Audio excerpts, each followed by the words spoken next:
ಅಲ್ಲದೆ ಯಾವುದೇ ಪ್ರಾಣಿ ಪಕ್ಷಿಗಳಿಂದಾಗಲಿ ಯಾವುದೇ ಆಯುಧಗಳಿಂದಾಗಲಿ ಒಳಗಾಗಲಿ ಹೊರಗಾಗಲಿ ಹಗಲಾಗಲಿ ರಾತ್ರಿಯಾಗಲಿ ಆಮೇಲೆ ತ್ರಿಮೂರ್ತಿಗಳಿಂದಾಗಲಿ ಯಾರಿಂದಲೂ ನನಗೆ ಮರಣ ಬಾರದಂತ ವರವನ್ನು ನೀಡಬೇಕು ದೇವ ಎಂದಪ್ಪ.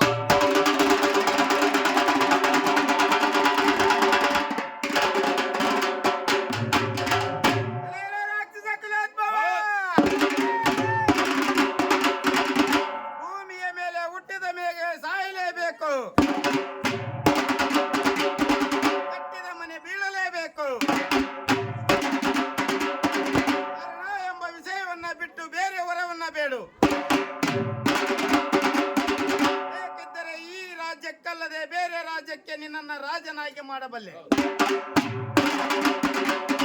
ಯಾವ ವರ ಬೇಕಾದರೂ ಬೇಡು ಕೊಡಬಲ್ಲೆ. ಆದರೆ ಈ ಮರಣವಿಲ್ಲದ ವರವನ್ನು ನನ್ನಿಂದ ಮಾತ್ರ ಕೊಡಲು ಸಾಧ್ಯವಿಲ್ಲ. ಏನೆಂದು ನಡೆಯುತ್ತಿರುವೆ ಬ್ರಹ್ಮದೇವ? ಹಗಲಿರಲು ತಪವನ್ನು ಆಚರಿಸಿ ನಿನ್ನನ್ನು ಕುರಿತು ತಪವನ್ನು ಆಚರಿಸಿದರೆ ನೀನು ನನ್ನ ತಪಸ್ಸಿಗೆ ಮೆಚ್ಚಿದವನಾಗಿ ನಾ ಕೇಳಿದ ವರವನ್ನು ಕೊಡುವುದಾಗಲಿಲ್ಲವೆಂದು ಹೇಳುತ್ತಿರುವೆಯಲ್ಲ. ಕೇಳು ಬ್ರಹ್ಮದೇವ, ಕೇಳು. ಈ ಮೂರ್ತಿಗಳಲ್ಲಿ ನೀನೊಬ್ಬನಿಲ್ಲವೆಂದರೇನಾಯಿತು? ಇನ್ನೂ ಎರಡು ಮಂದಿ ಇರುವರು. ಅವರನ್ನಾದರ ಕುರಿತು ಈ ತಪವನ್ನು ಆಚರಿಸಿ ಈ ಮರಣವಿಲ್ಲದ ವರವನ್ನು ನಾನು ಪಡೆದೇ ಬಿಡುತ್ತೇನೆ. ಬ್ರಹ್ಮದೇವ, ನೀನು ನಾ ಕೇಳಿದ ಈ ವರವನ್ನು ನೀನು ಕೊಟ್ಟರೆ ನಿನ್ನನ್ನು ನಾನು ಪೂಜಿಸುತ್ತಾ ಹೋಗುವೆನು. ಒಂದು ವೇಳೆ ಈ ವರವನ್ನು ನೀನು ಕೊಡದಿದ್ದರೆ ಕೈಲಾಸದಲ್ಲಾಗಲಿ ಈ ಭೂಲೋಕದಲ್ಲಾಗಲಿ ಬ್ರಹ್ಮದೇವನಿಂದ ವರವನ್ನು ಕೊಡಲು ಸಾಧ್ಯವಿಲ್ಲವೆಂದು ಡಂಗರವನ್ನೇ ಸಾರುತ್ತೇನೆ. ಹಾಗಾಗಿ ಸತ್ಯಲೋಕಾಧಿಪತಿಯಾಗಿರ್ತಕ್ಕಂಥ ಬ್ರಹ್ಮದೇವನು ಮನದಲ್ಲೇ ವಿಚಾರವನ್ನೇ ಮಾಡಿ ಈ ರಕ್ಕಸನು ನಮ್ಮನ್ನ ಮರ್ಯಾದೆಯನ್ನು ತೆಗೆಯುವನು.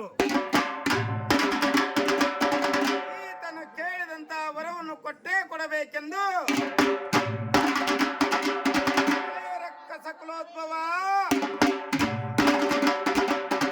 ಆದರೆ ನಿನಗೆ ಮರಣವಿಲ್ಲದ ವರವನ್ನು ನಾನು ಕೊಡಬೇಕಾದರೆ ನೀನು ನಿನ್ನ ಇಚ್ಛಾ ಮರಣವನ್ನು ಅಪೇಕ್ಷೆ ಮಾಡಿದರೆ ಮಾತ್ರ ನಿನಗೆ ಮರಣವಿಲ್ಲದ ವರವನ್ನು ಕೊಡುತ್ತೇನೆ. ಯಾರಿಂದ, ಯಾವಾಗ, ಯಾವ ಸಮಯದಲ್ಲಿ ನಿನಗೆ ಮರಣ ಬರಬೇಕೆಂಬುದನ್ನು ನೀನು ಹೇಳಿದರೆ ನಿನಗೆ ಮರಣವಿಲ್ಲದ ವರವನ್ನು ನಾನು ಕೊಡುತ್ತೇನೆ.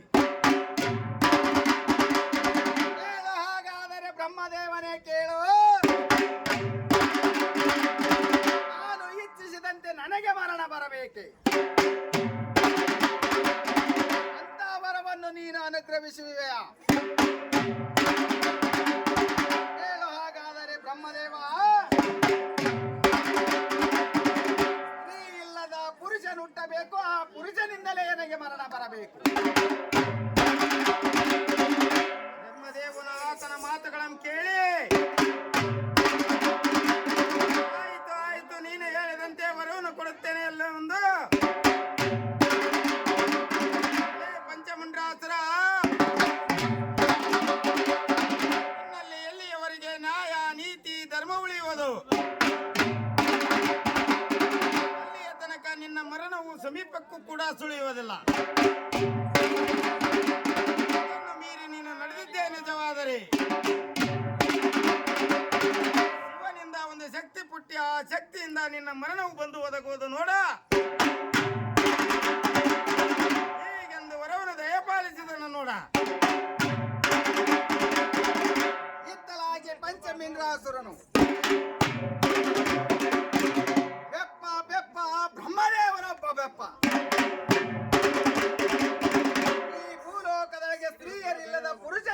ಹುಟ್ಟಬೇಕು, ನನಗೆ ಮರಣಮಯವಾಗಿ ಬರಬೇಕು. ನಾನೇ ಸರ್ವೇಶ್ವರ, ನಾನೇ ಜಗದೇಶ್ವರ ಹೀಗೆಂದು ಪಂಚಮಿಂದ್ರಾಸುರನು ನನ್ನಲ್ಲಿ ನಾನೆಂಬ ಗರ್ವವನ್ನೇ ತುಂಬಿಕೊಂಡು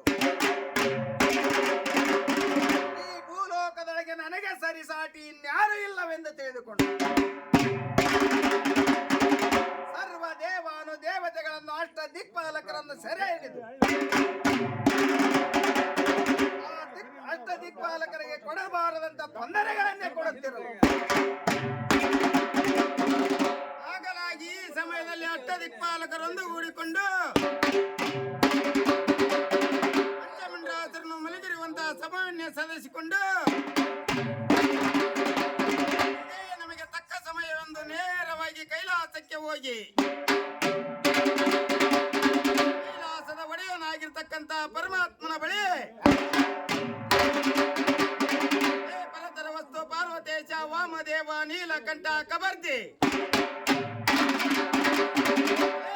ಕಾಪಾನಿ ಭೂಲೋಕದಲ್ಲಿ ಪಂಚಮಂಡಲಾಸುರನೆಂಬ ದೈತ್ಯೇಂದ್ರನು ಸತ್ಯಲೋಕಾಧಿಪತಿಯಾಗಿರ್ತಕ್ಕಂಥ ಬ್ರಹ್ಮನಿಂದ ಮರಣವಿಲ್ಲದ ವರವನ್ನು ಪಡೆದುಕೊಂಡು ನಮಗೆ ಕೊಡಬಾರದ ಬಾಧೆಯನ್ನು ಕೊಡುತ್ತಿರುವನು. ಈಗಲೇ ಹೋಗಿ ಆ ದೈತ್ಯನ ಸಂಹಾರಂ ಗೈದು ನಮ್ಮನ್ನು ರಕ್ಷಿಸಬೇಕು ದೇವಾ.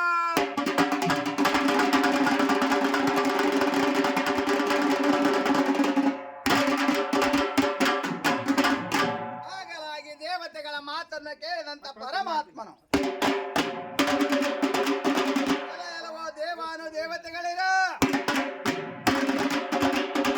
ಆ ಪಂಚಮಿಂದ್ರಾಸುರನು ಎನ್ನಿಂದಲೂ ಕೂಡ ಮರಣಬಾರದಂತ ವರವನ್ನೇ ಪಡೆದುಕೊಂಡಿರು. ಅಂದ ಬಳಿಕ ಅವನನ್ನು ಸಂಹರಿಸಲು ಯಾರು ಯಾರೆಂಬುದನ್ನು ನೀವೇ ವಿಚಾರಿಸಿ ಹೇಳಬಹುದಲ್ಲವೆಂದು ಅಖಿಲಾಂಡ ಕೋಟಿ ಬ್ರಹ್ಮಾಂಡ ನಾಯಕನಾಗಿರ್ತಕ್ಕಂಥ ಜಗದೊಡೆಯ ಪರಮಾತ್ಮ ಎಲ್ಲ ಬಲ್ಲವನು ನೀನಾದರೂ ಸೈತಾನ ಬಲ್ಲೆನ ಎಂಬುದನ್ನು ಹೇಳುತ್ತಿರುವೆಯಲ್ಲ. ಸ್ತ್ರೀ ಇಲ್ಲದೆ ಪುರುಷನು ಹುಟ್ಟಬೇಕು, ಆ ಪುರುಷನಿಂದ ಯಾನಿಗೆ ಮರಣ ಬರಬೇಕೆಂದು ಆತನು ಕೇಳಿದ ವರವನ್ನು ನೀನು ಕೇಳಲಿಲ್ಲವೇ? ಅಂತಪ್ಪ ವೀರ ಪುರುಷನು ಯಾರಿರುವರೆಂದರೆ ನಿನ್ನ ದೇಶ ಆಗಿರ್ತಕ್ಕಂಥ ಅಧಮ ದಕ್ಷಿಣ ಶಿರಾರದಂತ ಆ ಶಿರವನ್ನೇ ಹರಿದ ತಲೆಗೆ ಕುರಿತಲೆಯನ್ನಿಟ್ಟಂತ ವೀರಾದಿ ವೀರಭದ್ರನಿಲ್ಲವೇ? ಕೂಡಲೇ ಆ ನಿನ್ನ ಪುತ್ರನಾಗಿರ್ತಕ್ಕಂಥ ವೀರಭದ್ರನ ಕರೆಯಿಸಿ ಆ ದೈತ್ಯನ ಸಂಹಾರ ಮಾಡಬೇಕು ದೇವ. ಹಾಗಾಗಿ ಅಖಿಲಾಂಡ ಕೋಟಿ ಬ್ರಹ್ಮಾಂಡನಾಗಿರತಕ್ಕಂಥ ಪರಮಾತ್ಮನು ಮೊದಲೇ ರುದ್ರ ಮಹಾರುದ್ರ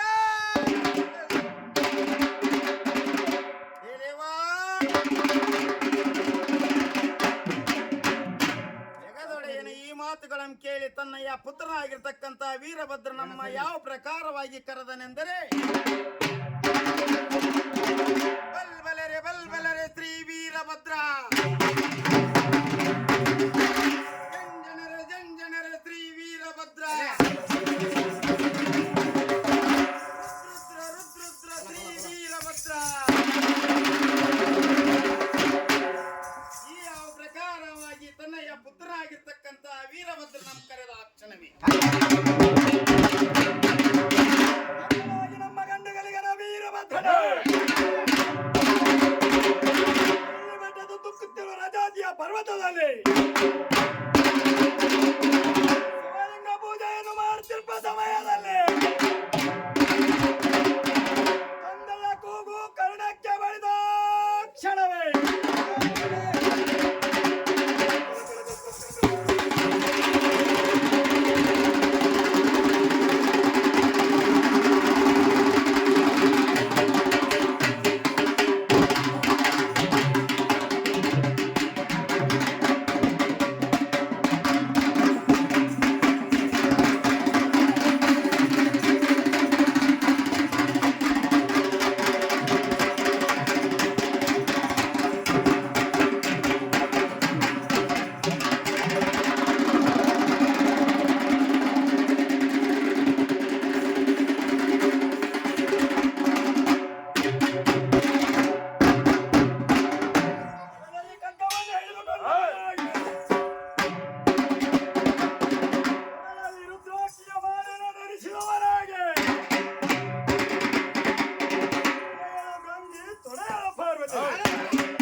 ಸುತ್ತಲೇ ಶಾಂತ ಸ್ವರೂಪನಾಗಿರಲು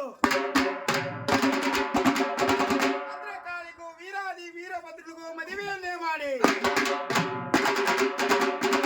ಕುಮಾರ ಗಂಡುಗಲಿ ವೀರಭದ್ರ ಕೇಳು,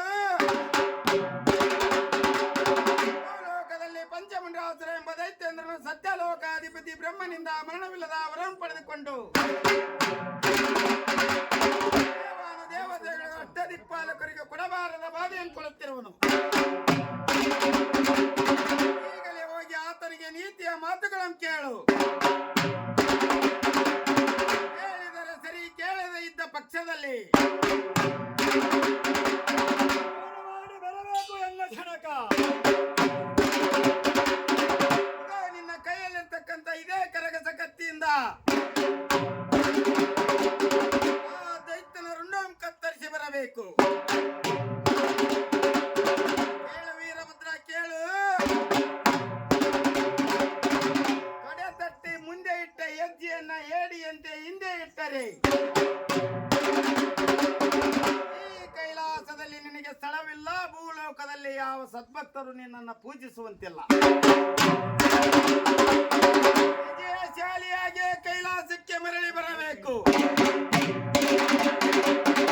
ಹೀಗೆಂದು ಪರಮಾತ್ಮನ ಆಶೀರ್ವಾದವನ್ನು ಮಾಡಿದನು. ನಮ್ಮ ಗಂಡುಗಳಿಗರ ವೀರಭದ್ರನು ತಂದೆಯ ಅಪ್ಪಣೆಯನ್ನು ಪಡೆದುಕೊಂಡವನಾಗಿ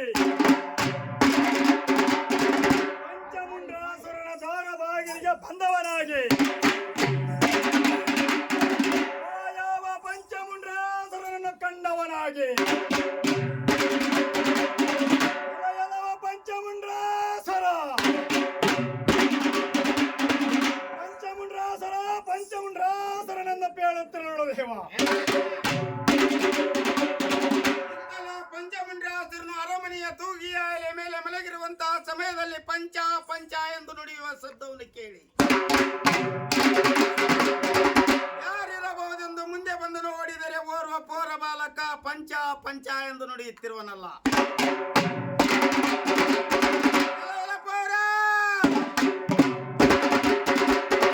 ಯಾರು ನೀನು? ಯಾವ ಕುಲದಿಂದ ಬಂದಿರುವೆ? ಯಾವ ತಾಯಿಯ ಗರ್ಭಾವಧಿಯಿಂದ ಜನಿಸಿರುವೆ? ನಿನ್ನ ತಂದೆ ತಾಯಿಗಳು ಇಟ್ಟಿರುವಂತ ನಾಮಾಂಕಿತವು ಏನು? ಪಂಚಮುಂಡಾಸುರ ಪೋರ ಪೋರ ಎಂದು ನುಡಿಯುತ್ತಿರುವೆಯಲ್ಲ. ಪೋರ ಎಂದರೇನು ಚಿಕ್ಕದಾಗಿ ಹೇಳುತ್ತೇನೆ ಕೇಳ. ಪಂಚಮುಂಡಾಸುರ ಕೋಟಿ ಚಿಕ್ಕದಾದರೂ ಕೀರ್ತಿ ದೊಡ್ಡದರು.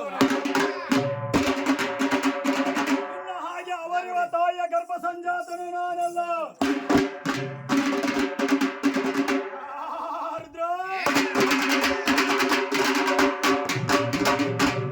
ತಾಯಿಯ ಶಿರವನ್ನೇ ಕತ್ತರಿಸಿ ಮತ್ತೆ ಪ್ರಾಣ ಭಿಕ್ಷೆ ಹೇಳಿ ಪರಶುರಾಮನನ್ನು ತಿಳಿಯಬೇಡ ಮೋಡ.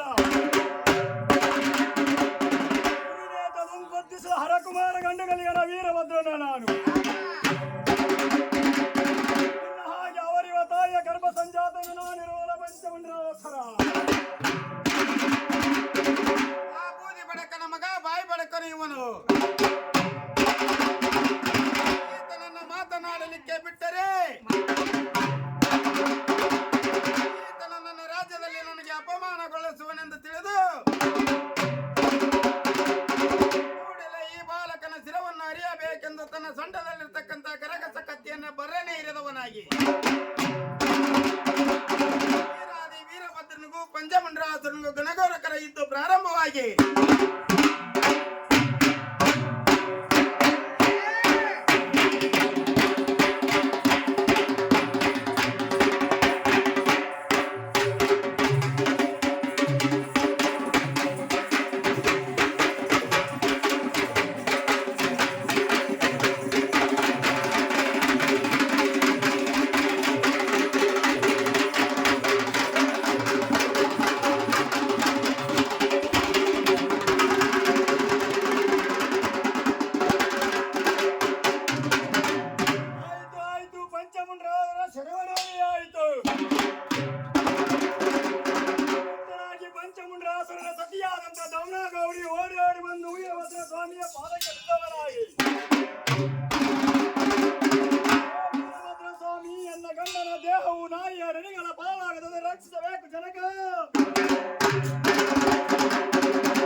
ಇವರನ್ನ ಬದುಕಿಸಿದರೆ ಮಾತ್ರ ಇವಳು ಮುತ್ತೈದೆ ಆಗುವಳು. ಕೊಟ್ಟ ಮಾತಿಗೆ ತಪ್ಪಲಾರನು, ಕೆಟ್ಟ ಯೋಚನೆ ಮಾಡಲಾರನು ಎಂದು ಕೇಳು ಅಮ್ಮ ಮಗಳೇ ಕೇಳು. ಈ ನಿನ್ನ ಗಂಡನ ದೇವು ಭೂಲೋಕದಲ್ಲಿ ನರಿ, ನಾಯಿ, ಹದ್ದು, ಕಾಗಿಗಳ ಪಾಲಾಗದಂತೆ ಮೋಕ್ಷವನ್ನು ಕೊಟ್ಟು ಕಾಪಾಡುತ್ತೇನೆಂದು ಅದೇ ಪಂಚಮಂಡರಾಸುರನ ತೆಲ್ಲಡೋಬಿಯನ್ನು ಕತ್ತರಿಸಿ 2 ಭಾಗಗಳನ್ನಾಗಿ ಮಾಡಿ 2 ಗುಕ್ಕಳ ಕೊಡವನ್ನಾಗಿ ನಿರ್ಮಿಸಿ ಆತನ ಮೊಣಕೈಯನ್ನೇ ಸಿದ್ದೇಶ್ವರನನ್ನಾಗಿ ಮಾಡಿ ಆ ದೈತ್ಯನ ಮೊಣಕಾಲಂ ತೆಗೆದು ದಪ್ಪ ಕಾಯ್ಕೋಲುಗಳನ್ನ ರಕ್ತಾರ್ಥ ದಿವುಟಿಗೆಯನ್ನಾಗಿ ಮಾಡಿ ಆ ದೈತ್ಯನ ಮೈಯಲ್ಲಿ ರಕ್ತವನ್ನೇ ತೆಗೆದು ಕಾಯ್ಕೋಲಿಗೆ ಮತ್ತು ಗುಗ್ಗಳ ಕೊಡಕ್ಕೆ ತೈಲವನ್ನಾಗಿ ಮಾಡಿ ಆ ದೈತ್ಯನ ದೇಹ ಸುಟ್ಟು ಭಸ್ಮವನ್ನಾಗಿ ಮಾಡಿ ಈ ರೀತಿಯಾಗಿ ಗುಗ್ಗಳ ಕೊಡವನ್ನ ತುಂಬಿಕೊಂಡು ಒಂದು ಕೊಡವನ್ನ ದೈತ್ಯನ ಹೆಂಡತಿ ಆಗಿರ್ತಕ್ಕಂತ ದಮನಾಗೌರಿಯ ಮಸ್ತಕದ ಮೇಲೆ ಒರೆಸಿ ಇನ್ನೊಂದು ಕೊಡವನ್ನ ಭೂಲೋಕದಲ್ಲಿರ್ತಕ್ಕಂತ ಸಕಲ ಸದ್ದು ಭಕ್ತರ ತಲೆಯ ಮೇಲೆ ಮೆರೆಸಬೇಕೆಂದು ತಪ್ಪ ಸದ್ಭಕ್ತರ ತಲೆಯ ಮೇಲೆ ಒರೆಸಿ ಆ ದೈತ್ಯನ ಆ ಎಂದು ಚಾಚುವಂತ ನಾಲಿಗೆಯನ್ನೇ ಚೆರಚರಣೆ ಕೊಯ್ದು ಕರ್ಪೂರದ ಒಡಿಯನ್ನಾಗಿ ಮಾಡಿ ಅದೇ ಕರ್ಪೂರದ ಒಡಿಯಿಂದ ಗುಗ್ಗಳ ಕೊಡವನ್ನ ಪುಟು ಮಾಡಿಕೊಂಡು ಇಷ್ಟೆಲ್ಲ ಸಮಯದೊಳಗೆ ಆ ವೀರಭದ್ರನ ಬೆವರು ಭೂಮಿಗೆ ಬಿದ್ದಾಕ್ಷಣವೇ ಹುಟ್ಟಿದರು ಲಕ್ಷಾಂತರ ಮಂದಿ ಪುರುವಂತರು ಶಮಾಳದವರು ಹುಟ್ಟಿದರು.